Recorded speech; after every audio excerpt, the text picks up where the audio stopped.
বাংলাদেশে গ্রেপ্তার দুই ছাত্রলীগ নেত্রী। ছাত্রলীগের কেন্দ্রীয় কমিটির প্রাক্তন সহসভানেত্রী নিশিতা ইকবাল ওরফে নদী এবং ছাত্রলীগের প্রাক্তন যুগ্ম সাধারণ সম্পাদক আলফাতারা কাজল, এই দুই নেত্রীকে গ্রেপ্তার করেছে ঢাকা মহানগর পুলিশের গোয়েন্দা বিভাগ। দুই নেত্রীর বিরুদ্ধে ঢাকা কলাবাগান থানায় মামলা দায়ের করা হয়। সেই মামলাতে গ্রেপ্তার এই দুই ছাত্রলীগ নেত্রী। এর আগেই ছাত্রলীগকে নিষিদ্ধ ঘোষণা করা হয়েছে বাংলাদেশে। রাজীব চক্রবর্তী আমাদের প্রতিনিধি রয়েছেন আমাদের সঙ্গে। রাজীব, ঠিক কি কারণে, কি অভিযোগে এই দুই ছাত্রলীগ নেত্রীকে গ্রেপ্তার করা হলো বাংলাদেশে, কি খবর?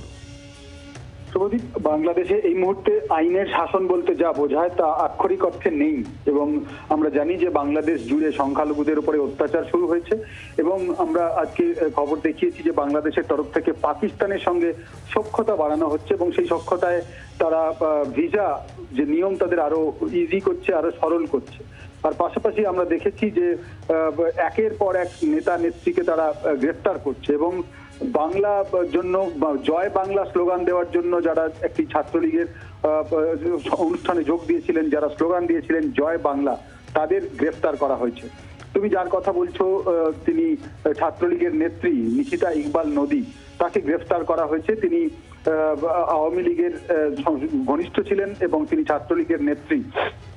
তাকে গ্রেফতার করা হয়েছে। তিনি জয় বাংলা স্লোগান দেওয়ার পর, কর্মসূচি পালন করার পর যখন বাড়ি ফিরেছিলেন তখন তাকে আচমকাই গ্রেফতার করা হয় এবং পুলিশ তাকে গ্রেফতার করেছে সেটিও কিন্তু অনেক পরে জানা যায়। এবং শুধু তাই নয়, আরো একজনকে গ্রেফতার করা হয়েছে, ছাত্রলীগের প্রাক্তন যুগ্ম সাধারণ সম্পাদক আলফাতারা কাজল।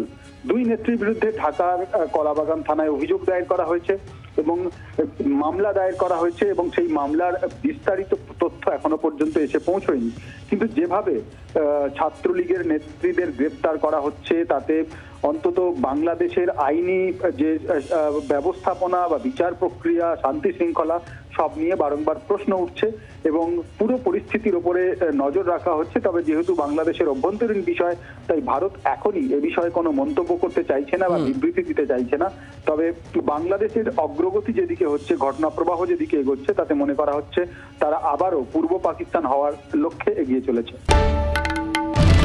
বাংলার আওয়াজ, বাঙালির আবেগ, জি 24 ঘন্টা।